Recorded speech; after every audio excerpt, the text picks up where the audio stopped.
When people ask me if the following story is true, I tell them, sure. I've changed the names of the people involved, and the name of the film I'm about to talk about was not called Magnetic Dragons, but if you really want to know what happened, and you do enough research, you'll be pleasantly surprised with the find. The year is 1994, and I'm a freshman at New York University. I'm studying filmmaking at a time when film students actually shot on film. At 1994, there's no Netflix, so in order to find out about movies, I have to go to Kim's Video. I go there with my really good friends, Mark, Kevin, and Ajay. We talk about films every single day, and the guy behind the counter, Kim's Video, hooks us up with the great new films by Almodovar and Tarantino and John Woo, and the list goes on and on.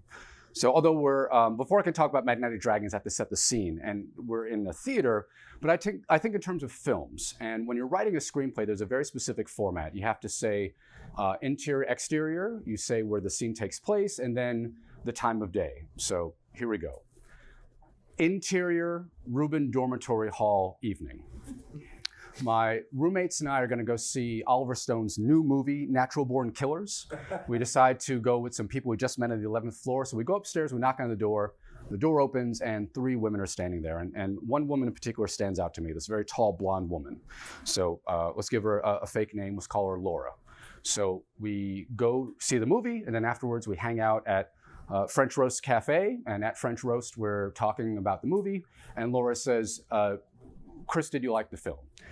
Due to a mix-up, we get there late and we have to sit in the front row, so it makes me inconceivably nauseous. So I go, no, I did not like this movie.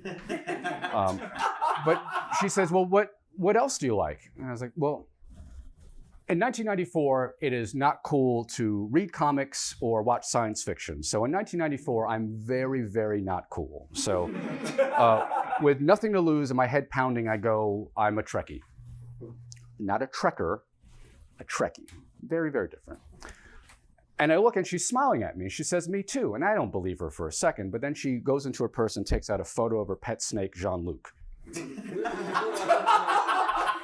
She's real, she is gorgeous, and she thinks that all the geeky, nerdy stuff I do is cool at a time when the words geek and nerd are pejoratives.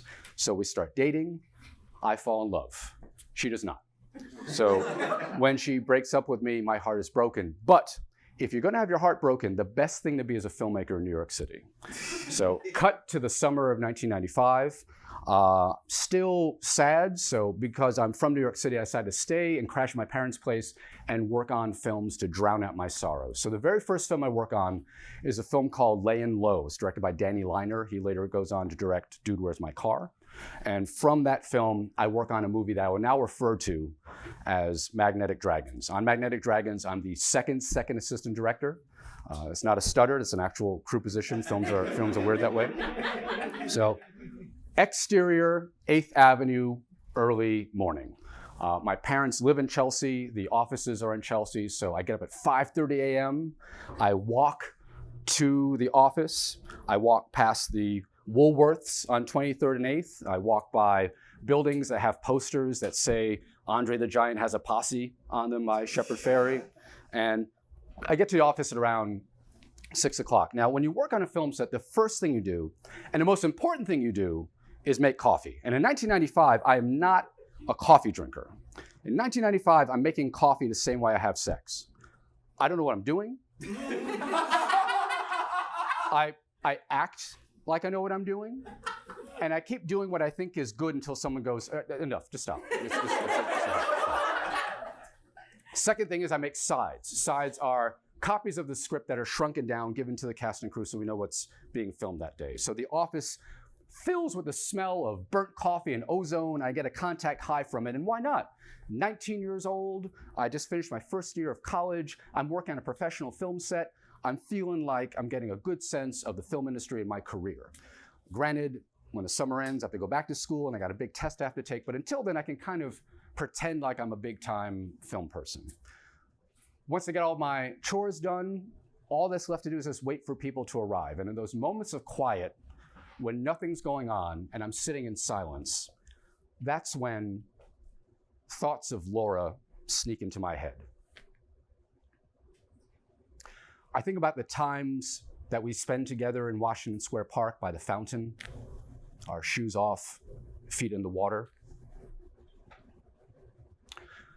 She is from Alaska, and she tells me stories about her growing up while we rub our toes under the water.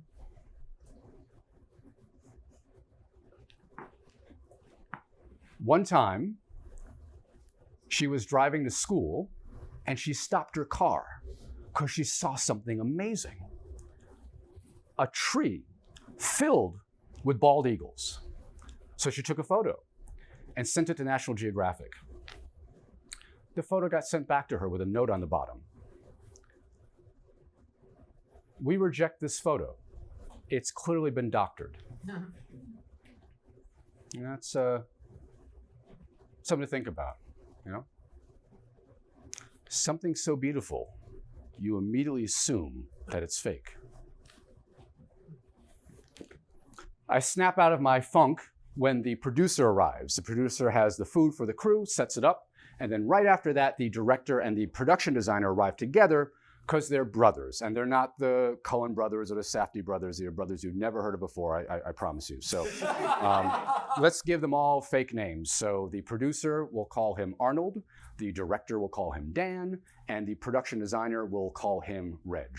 So I'm excited because at NYU I'm studying directing and producing, and I've got a director and producer right in front of me. And you know, in my film student mind, I'm thinking that the director's going to show up every day dressed like Alfred Hitchcock in a three-piece suit. But Dan's like a hippie-ish looking kind of guy, you know. His brother wears a paint-stained T-shirt and the same overalls he's been wearing for the same past couple of days. Arnold, business casual, very chill kind of guy. Yeah, it's fine. 7 o'clock, rest of the crew arrives. They start to eat lunch, breakfast. And then 7:30 is when the cast arrives, except for the lead actress. Suzanne's not there. I just realized I used her real name. I can't take it back. Okay, so we'll just don't. So just keep it yourself. So Suzanne's not there. We don't know where she is. Well, we wait. 5 minutes turn to 10, 10 turn to 20.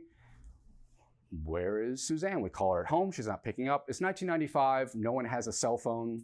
And in 1995, only drug dealers and doctors have pagers, and she's neither. So we don't know how to get a hold of her. We get a call. And I pick up the phone, it's Suzanne, and she goes, "Oh, I have some really bad news. I feel really bad. I'm at the hospital right now. I have a fever of 105.8. Now, there's no Google, I can't look it up, but I talked to a friend of mine later who's a doctor, and I find out that, like, how bad is 105.8 degree fever? Brain synapses stop firing at 106. So that's how bad it is. So the director grabs the phone and is like, well, what hospital are you at? Where can I pick you up? I mean, she's like 0.2 degrees away from being a sandwich, and he's still demanding, like, where are you? I'm gonna pick you up. And the doctor gets on the phone and says, I'm sorry, she can't talk anymore. We have to take her to the emergency room. Or the morgue, I forget which one it is. It's you know, 25 years later, I don't remember, but she is not coming in. Okay, what do we do? Well, Arnold and Dan and myself, we huddle and we go, problem solve, problem solve. That's what I learned in film school, problem solve. Okay, you know what, the stuff that we're gonna film tomorrow, we'll just film it today. Solid. So I make new copies of the sides, and then Reg goes to get the production van to drive it back to our office because it's got props that we need. This is filmmaking 101. We have a plan, things go horribly awry, and then we have people that are really talented and smart that can problem solve and figure out what we need to do. The show must go on. But let's be clear, filmmaking is very difficult. 12 to 16 hours a day, 6 days a week, months at a time. That's why coffee is so important. With the chaos of the morning, Reg never gets a chance to have his cup of coffee, which might explain what happens next. So exterior office building day. I walk outside in the distance, I can see the van driving towards location. My spider sense starts to tingle. Something is wrong. I'm not too sure what. Now, maybe it's lack of coffee, maybe it's fatigue, but Reg makes the bad decision to gun it across the intersection as the light's turning red, and he gets into a car accident. He hits a cop car. So that's what, like 50 extra points? I don't know the total exactly, right? So I tell the production assistants to stay put, and I walk to the scene of the collision. Now, it's not like a pileup, but the cars have definitely collided. But people walk out unscathed. Reg walks out, and he's kind of jittery. The two cops walk out of their car, and they're laughing. I think they're laughing because they want to hear the reason why he hit their car. Like, we got to hear this explanation. And when I get up to them, Reg doesn't get the chance because he collapses. And I was like, oh my goodness, maybe Reg collapsed because of fatigue or of the car collision, what's going to happen to him. But he's laying on the ground, and I see that he's clutching his arm.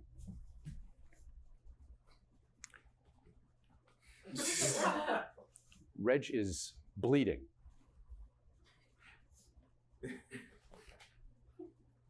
Reg has been shot. I look at the cops, and their guns aren't drawn. The cops look at me, and I immediately raise my hands. But then the cops raise their hands, and the three of us are standing there with our hands in the air, which makes no sense whatsoever. We're standing there. One of the cops takes out his walkie-talkie. He goes, yo, I'm the corner of 20th Street, 11th Avenue. And he's talking like an auctioneer, like a mile a minute. Hey, I don't know what he's saying, but he's saying a mile a minute. But this is what I do make out. Because as he's talking, he trips over Reg. And he goes, oh my God, I'm on the corner of this, and officer down. Now, you don't say officer down when you trip over a dude that got shot in the arm. You say officer down when an officer has been killed in the line of duty. So then comes the helicopters.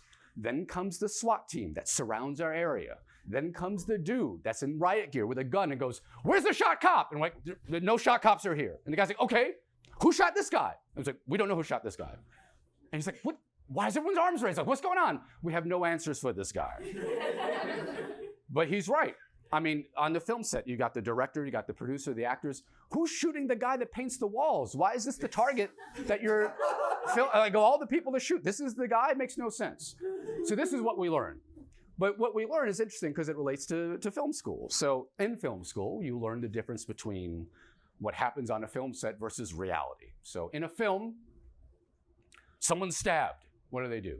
They take out the knife, they get retribution. But in real life, if you're stabbed, you don't want to take the knife out. Some bad stuff could happen.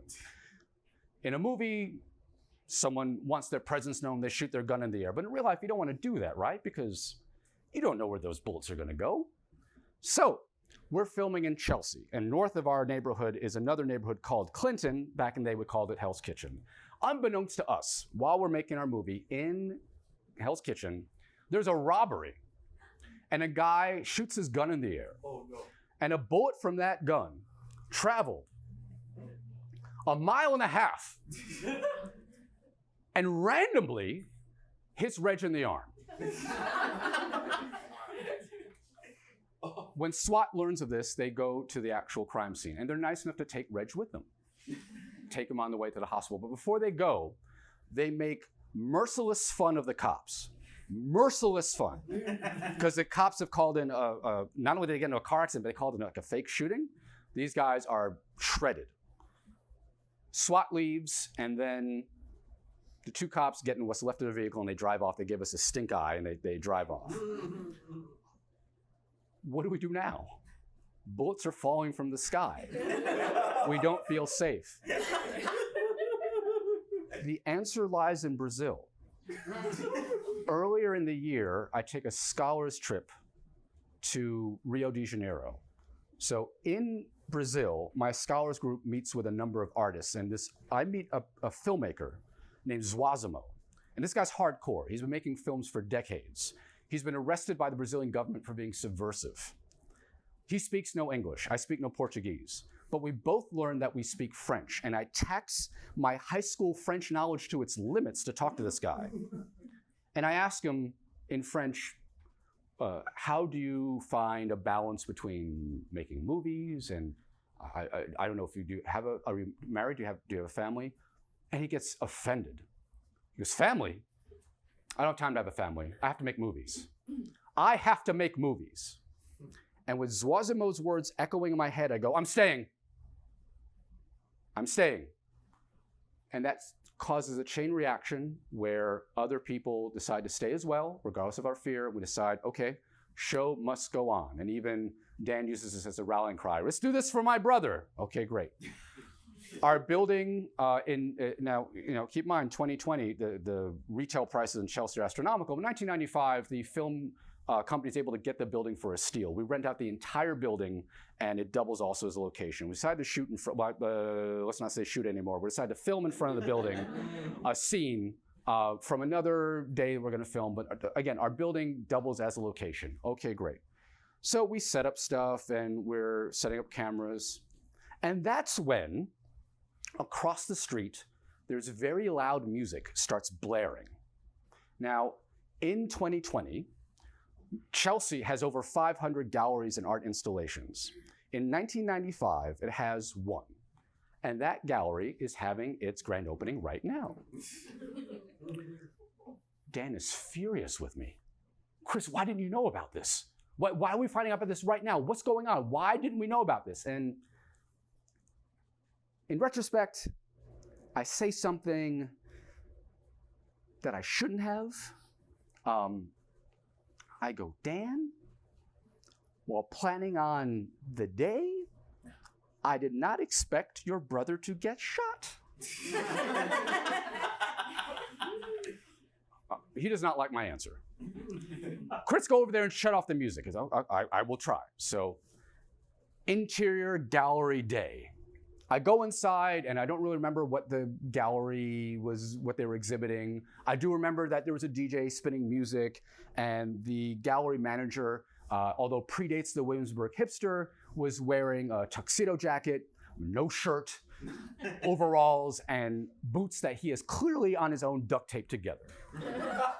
I go to him and I go, pardon me, sir, is there any way that we can get you to turn off your music? We're filming across the street. And he goes, hey, I want to help you, but no, I can't help you because we're having our grand opening. We planned this for months. We have press coming. The entertainment should be here any second. I can't help you out.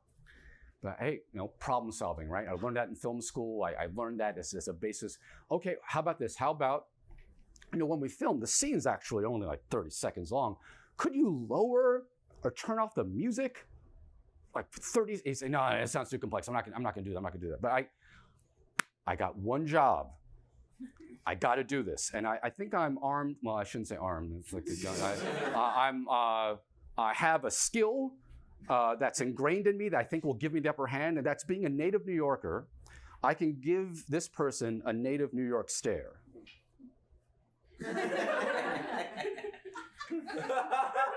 It involves nonverbal communication, where just by the look, they know I'm not taking a flyer. I look, and they know, without saying anything, I'm not donating any money to your cause. I don't care how cleft those kids' palates are, they're getting nothing from me, not a dime. I decide to go, you are going to turn that music off now, damn it. And I would have said that if I hadn't been standing there doing an inner monologue for 5 minutes. The guy's gone, the music's louder, like I have failed miserably. So in 1995, I am negotiating the way that I have sex. It starts with two people. One person walks away, no one is happy. I go outside, and clearly I fail because the music's louder than it was before. And Dan's already planned it though. Dan's like, no, we got it. We shoot the same scene. We're gonna film it without sound. In filmmaking, we call it MOS, no sound. Oh, great. Okay, they can blast their music and we can make our movie. Not a problem. So we're getting ready. And that's when, down the block, the entertainment arrives. It's two women.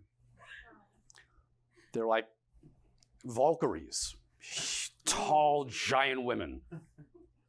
They're wearing the following: members-only jackets, thongs, which for 1995 is very progressive, high-heeled shoes. That's it.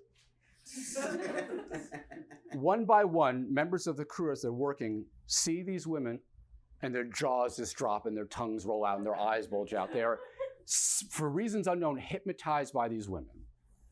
And as the women are walking to the gallery, They realize there are eyes on them, so their gait is a little more hippie. And they look and they smile, and then things, I don't know what things, they have no pockets, but things are dropped and they pick it up, and there's a lot of booty sticking out, and the crew has stopped working entirely. They are hypnotized like Odysseus to the sirens. Like there's nothing, they're just staring at these people, and the director's like, what's going on, what's going on? And by the time the two women get to the door of the gallery, they are not opening the door, they're looking at the audience that they've now collected, and they're just gyrating for everyone's entertainment. They're just now shaking.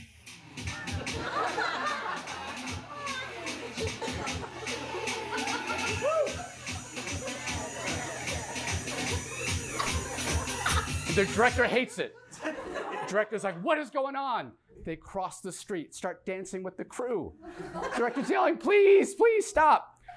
The crew stops dancing when we realize that these two women are actually men.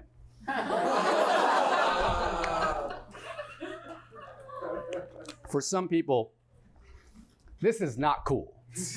For other people, it's cool. It's cool. It's totally cool. The director says, please, Chris, where do we go? Where do we film? We can't be anywhere in this area. I go, okay, yeah, okay. So we want to go northwest, like where the main post office is. I think that'll be good. Don't go south, because that's where the projects are. I think it's gonna be dangerous. It's so important. I say it twice. I go north, not south. Think Civil War, right? North, not south. That's the words to live by. North, not south. So Dan and Arnold get in what's left of our van, and they drive off. Exterior street corner day. While we're waiting for Dan to return, I see a payphone on the corner. And I want to call Laura. It's not like I need her to tell me what to do, or I'm scared and I need to hear her voice. No, none of that. I want to call her to tell her what happened, because I want her to go, Chris, that's a cool story. Because I like her listening to me. I became a filmmaker to tell stories. I want to tell her my story. I like when she's in the audience.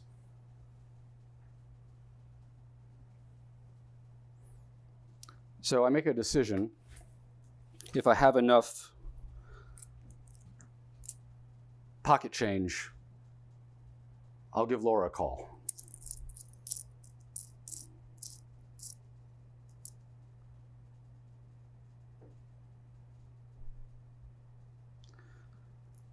Unfortunately,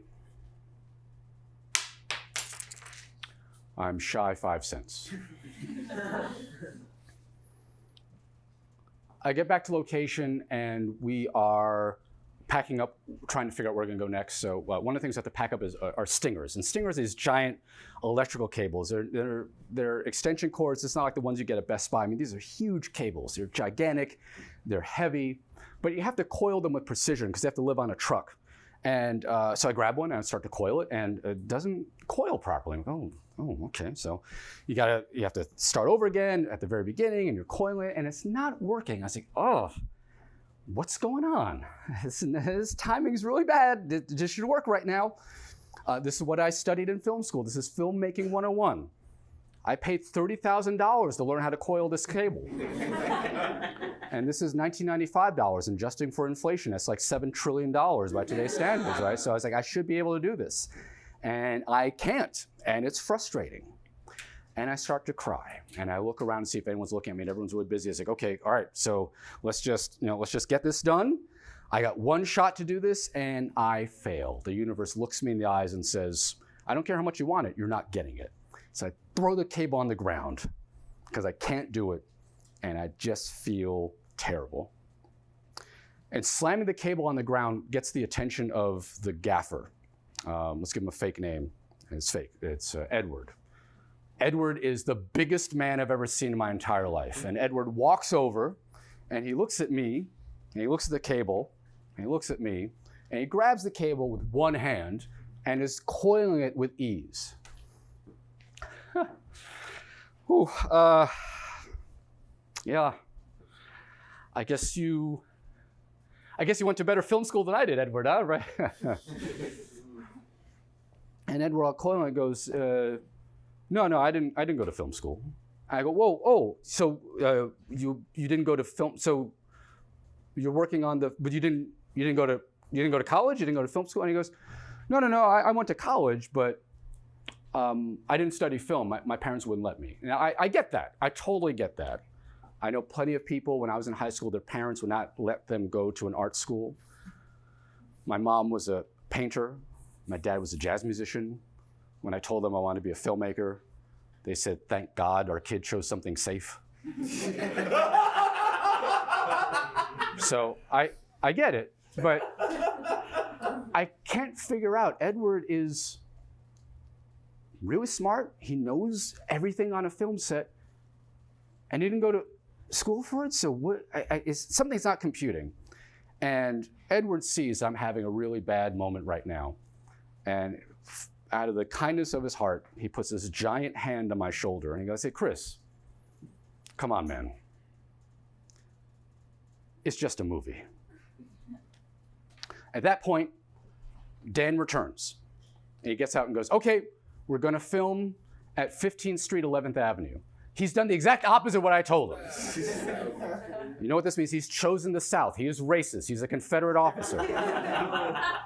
No, but I know what you're thinking. Well, wait, Chris, wait a minute. 15th Street, 11th Avenue, Chelsea, that's a wonderland, right? You've got Chelsea Market, you've got High Line, you've got Google headquarters, but I'm talking 1995 Chelsea. It's very, very different. This is before it was Starbuckanized, basically, by Rudolph Giuliani, who's only been mayor for about a year.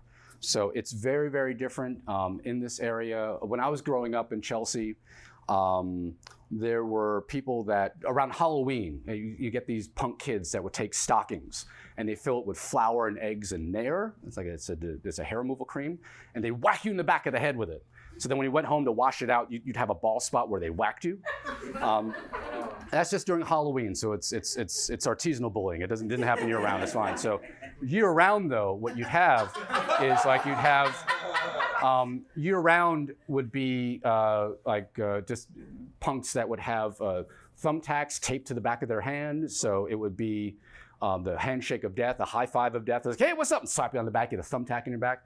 The worst though was I remember when I was in middle school, which is now the lab school, but when I was there, it was the O. Henry School of Writing. We got let out early because there was a rumor our school was going to be attacked by a gang called, and I kid you not, the Decepticons. The most 80s name for a gang you could possibly have. Yes. So when I was in Chelsea, roving gangs, there's dangers, palpable danger. So we roll up to the area, and we're right by the projects, and I'm nervous, and my spider sense starts to tingle. Something is wrong. Something's wrong because there's no one on the street. It's empty. I thought we'd bump into somebody. Nobody. All right, well, let's move fast. I don't know what's going on, but we got to get out of here with speed. We haven't filmed anything all day, so okay. It is the day, but we still need to set up lights because even though it's sunny outside, we need consistent lighting. Otherwise, it's going to be hell in post-production. So we need lights, and we're outside. We have a Jenny. Jenny's just a generator, powers our lights. So I need to go from the Jenny to the lights with stingers. Oh, stingers again. Okay, fine. So I grab one and I uncoil it, and it uncoils on the first try. I'm like, oh, okay, whoa, wait a minute. All right, yeah, I'm having a moment here. It's okay. I think I was a little hard on myself. Well, let's try it again. I have another stinger, and I uncoil it, and it uncoils perfectly. Oh, wow. I'm feeling really good about myself. This is good. This is good. And I see Edward in the distance. And he's running towards me. I said, oh, maybe he's going to congratulate me. He's going to pat me on the back or something. And no. He is running like full speed ahead. He's not going to stop anytime soon. He's running just running as fast as possible at me. And I look around, and there's no place for me to hide. There's no place for me to duck under. And I realize that due to Edward's speed and size, he's going to run through me. And when he runs through me, I'm going to explode. And I don't know where to go. And I freeze up. That's all I can do. Edward jumps. and grabs me. And we tumble out of the way, because where I was standing is an explosion. Because what happens is the people that were in the projects went to the rooftop.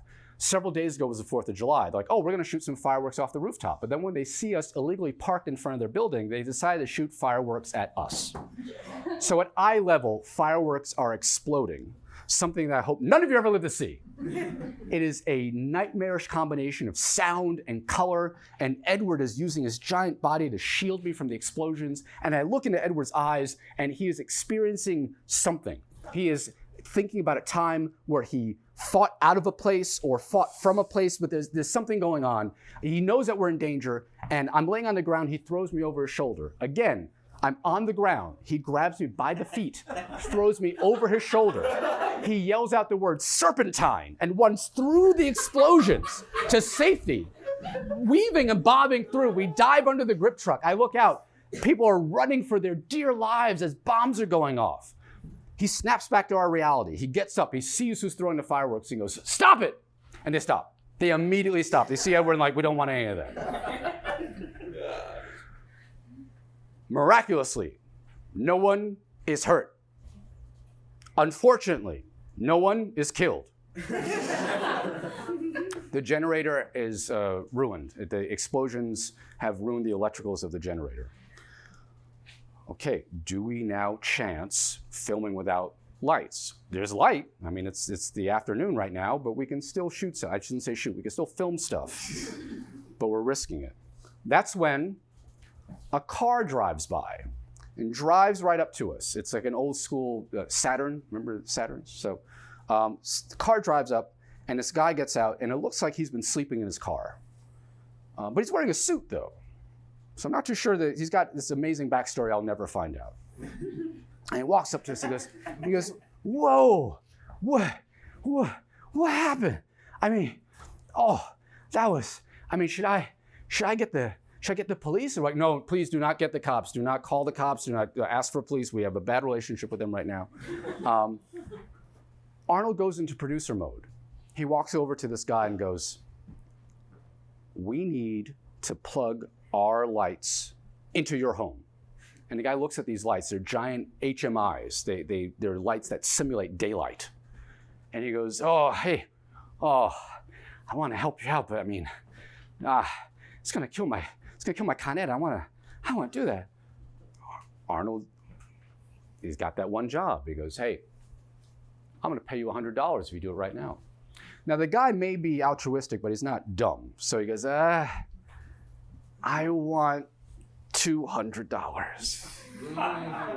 In 1995, there isn't an ATM at every single corner. You have to go to a teller and actually get money from a person. So we don't want to lose this guy. So Arnold says, he grabs a bag. He's like, all right, everybody, put whatever money you have in your pocket, put in this bag right now. This is why I carry maximum $7 on me at all times. Everything is PayPal or Venmo. I don't carry cash around with me. I had money on me. I was going to buy Fantastic Four 400. It was a big issue. It was like a double-size issue. I had cash on me, but I'm naive, so I give them all my cash, and so is the other crew. So there's a giant bag. I think we literally drew like a dollar sign, like a Scrooge McDuck dollar sign on it. And it's a bag filled with $200, mostly nickels and dimes. And the guy is dumbfounded when we hand him the bag because it's heavy and it like rattles. He's like, what?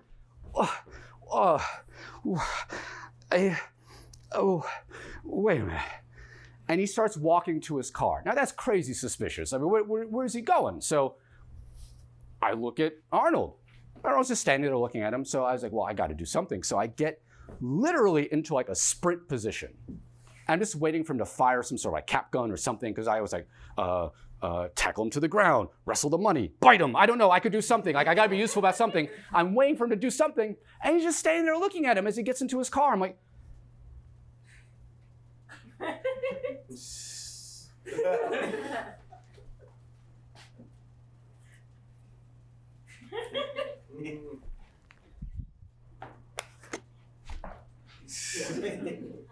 nothing.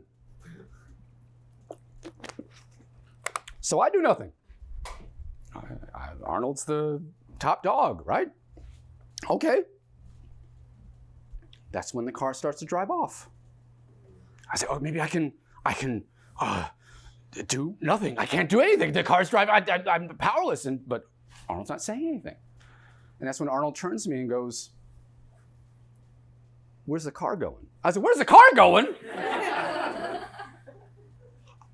I don't know. I also don't know the guy's name. I don't know if he actually lives in this neighborhood. I mean, hey, can I be really honest with you here?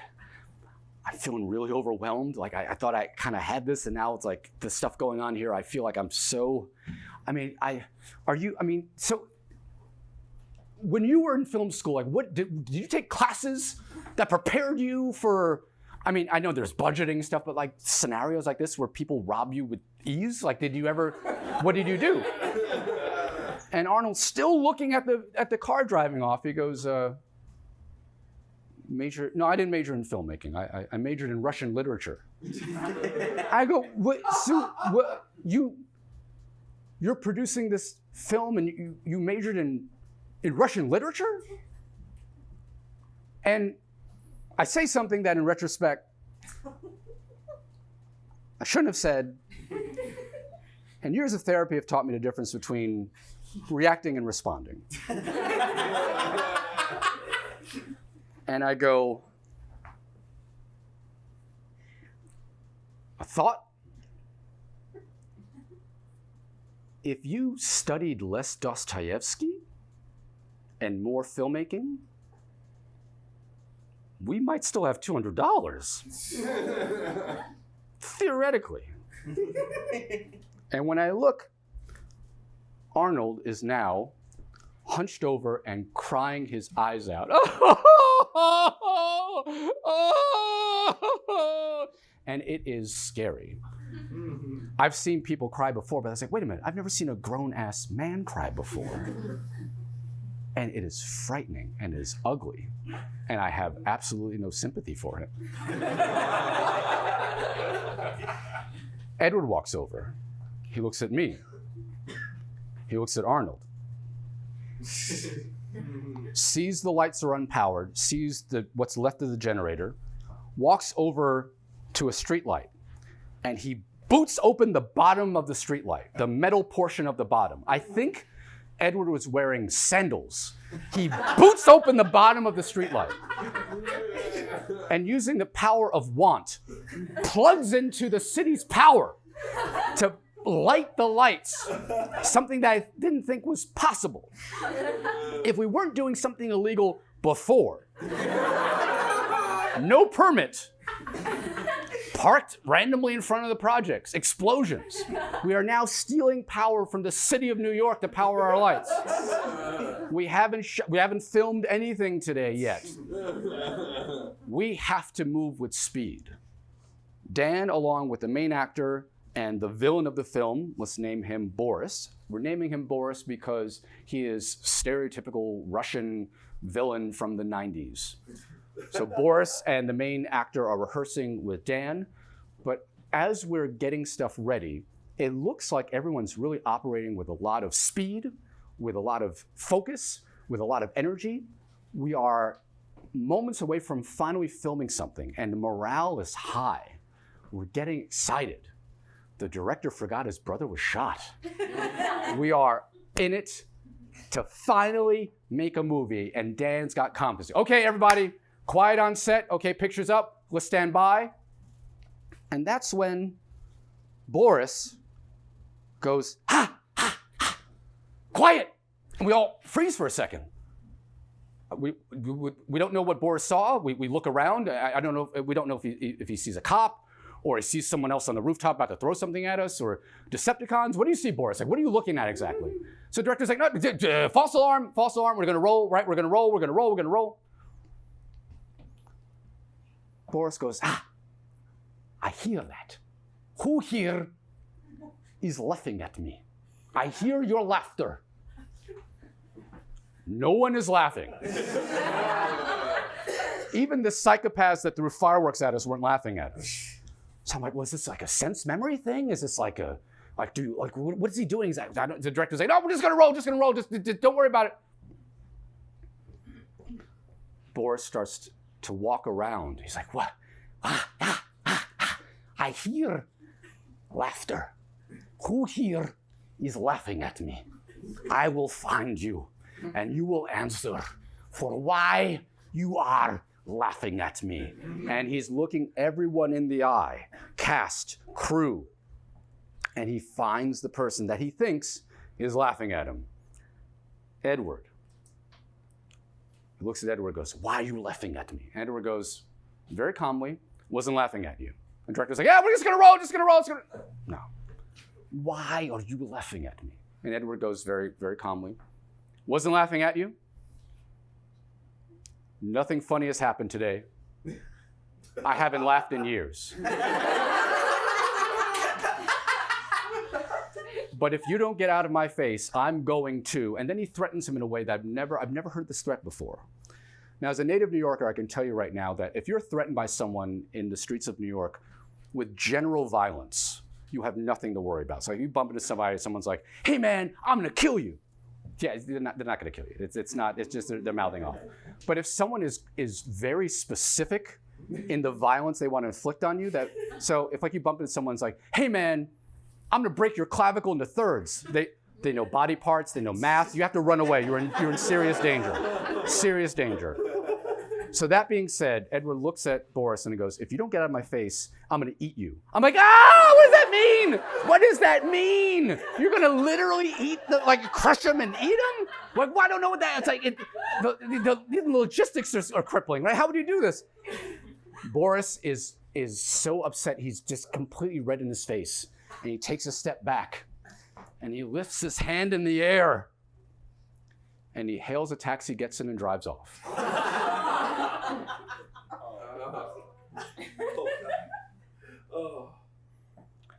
The first person to leave was the cinematographer.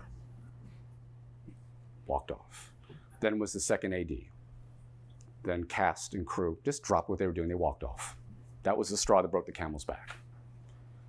Dan watches them leave. He says nothing. What could he say to keep people here? It's evening now. The lights are gone. We've not filmed a single thing. Arnold's still crying. So I stay. It's Dan, it's Arnold, it's myself, and I take a seat on a street corner. We've run out of options. There's nothing we can do. We got nothing. We got no cast, we got no crew, we got zero. What can we do? This is what we call in filmmaking a moment where we need a deus ex machina. We literally need right now God to come down and pull us out of this muck. And that's when I feel this spotlight shine on me. But I was like, how could it be a spotlight? All our lights are turned off. I said, maybe it's like a headlight, but if there's a headlight, it'd be two of them. It's one headlight. And then I realize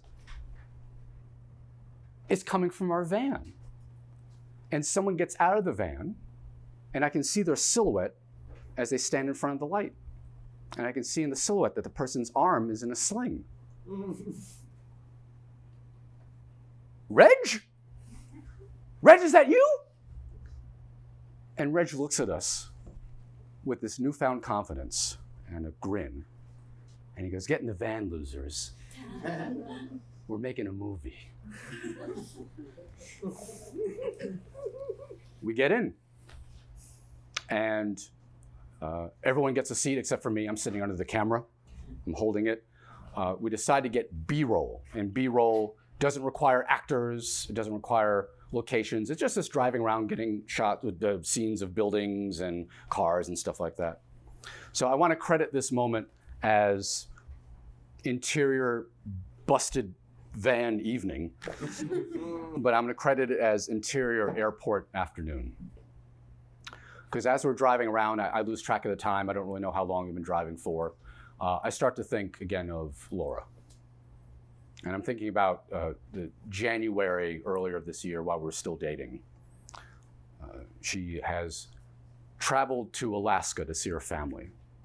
Before she's left, I've mailed her packages so that way they'll get there before she gets there. I miss her every day. And when she comes back, I get a chance to pick her up from the airport. I've never done that before. Never picked up anyone from an airport. I see her come in from the gate, and my spider sense. I give her a big hug, and I can tell immediately something's off. Something is wrong. She is not affectionate as she used to be. She doesn't hold my hand the same way. It's like a scene from every science fiction film we've ever watched. This is the evil mirror universe version of her. This is the Black Lodge version of her. And when she breaks up with me, I tell her, or I ask her, why are you breaking up with me? I thought we had something beautiful. And the answer is, life works in very uncinematic ways. And my 18-year-old brain can't wrap my head around it. She just stopped liking me. It wasn't like there was a blowout fight or something happened, just stopped liking me. Have you ever seen a movie where characters stop liking each other? If I was in class and I submitted a screenplay, 2 characters stopped liking each other, I'd fail. And that's how I feel right now. Like a failure. Like a failure, and I hate this movie.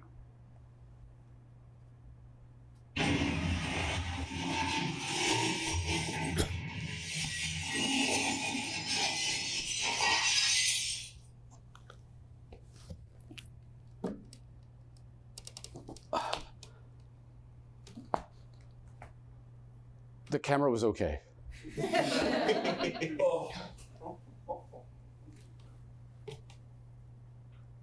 We have gotten into an accident. We've hit something.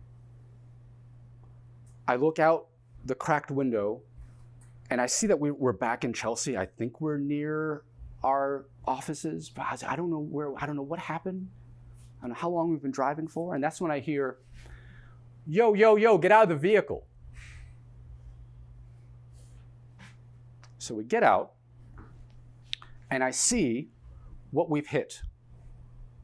We have crashed into the same cop car from this morning.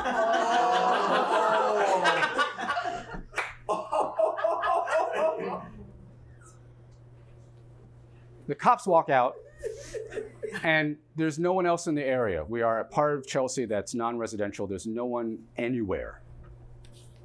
And the cops look at us and go, "Who are you guys?" They have to know who we are. But when the cop says, "Yeah, you know, this morning is really embarrassing for my partner and I.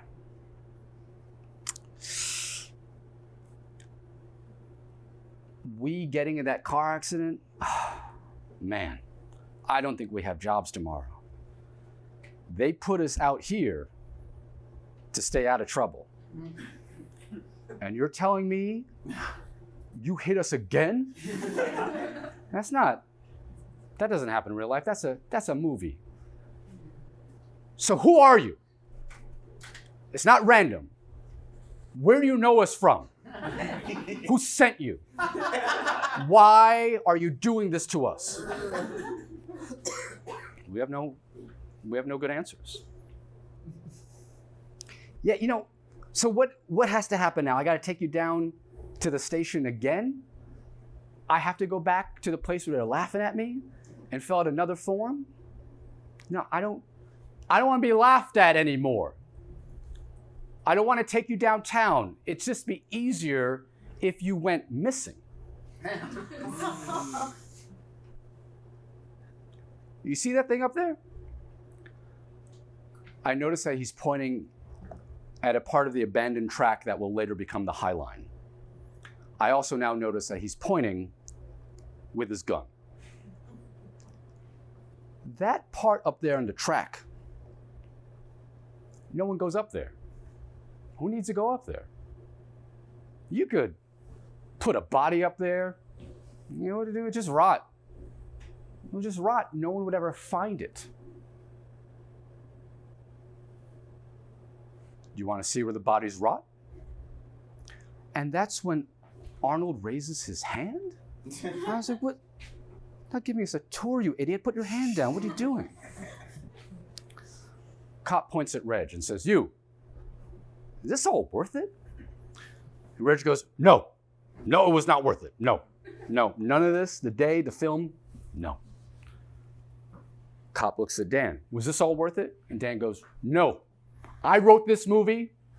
I directed this movie. And let me tell you something right now. If I knew then what I knew now, I never would become a filmmaker. I would have taken my college degree in semiotics and just taught in some small town, some college. I would have been happy with that. And I go, wait, you majored in what, semiotics? I don't know what that is. And you're the director of a film? And I look at Reg and he goes, I majored in Egyptology. And at that point I say something that, in retrospect, I have no problem saying what I did. And I go, hey, Dan, you know what the most amazing thing about today is that I learned? It's not your brother getting shot or the fireworks in the face. It's amazing that you got any money to make anything at all. Yeah, it's worth it. Yes, I'm going to say it's worth it because I'm going to tell you something I learned in film school that you didn't go to. That you don't have to win to be the hero. You just got to learn. You got to move on. So I learned from this. This has been very educational for me. I'm going to learn from this and do better and improve. And Dan, I'm sorry about your movie. I really am. And I know what it's like when the universe looks in your eye and says, not today. I don't care how much you want it. Not today. You move on. You make another movie and you find another audience and you just learn from it. And I'm going to say this. I think we can walk away and learn from this as heroes. I want to walk away. I want all of us to walk away right now as heroes. No one has to be a villain. And the cop looks at me and goes, what are you saying? You're saying that I'm the villain?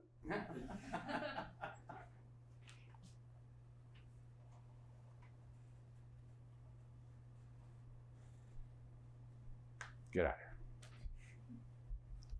I go home and my day ends. Believe it or not, we eventually finished the film. It never got released, but there's a trailer floating around somewhere on Vimeo. Summer ends, and I start my sophomore year of college. I go to class, and on the first day I sit down, and the teacher hands me a test. I'm like, the exam, I forgot about it, I didn't study. But wait a minute, it's on vocabulary. I just worked on a feature-length film. I think I know, I don't need to study for this, I experienced it in real life, right? I can do this test. And when I'm handed the test, on one shoulder sits Zwazimo, telling me, I have to make movies. And on the other shoulder is Edward saying, it's just a film. And I look at the first question. What does a producer do? Cry. What does a production designer do?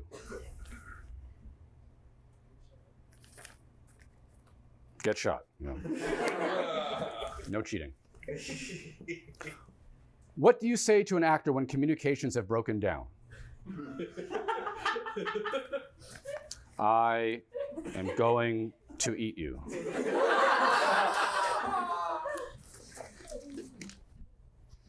I handed my paper and the professor asks me, what the hell happened to you over the summer? I'm like, I don't want to talk about it. It's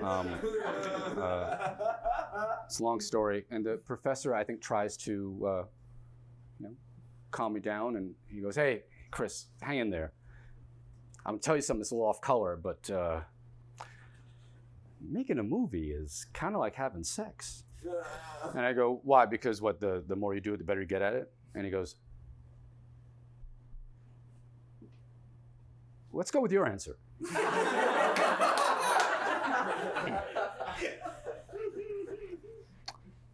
Exterior dormitory, dusk.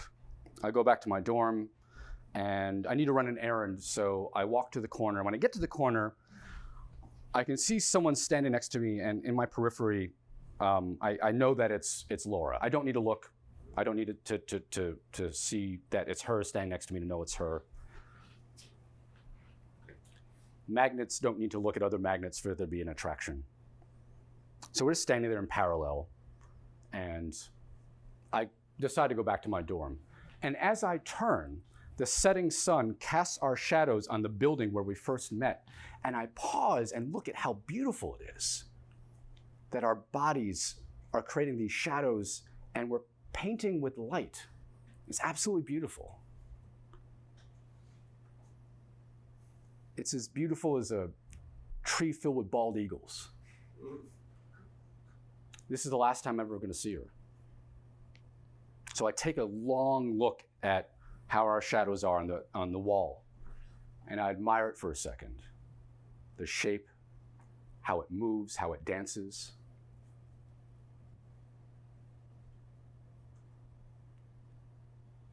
We look like dragons.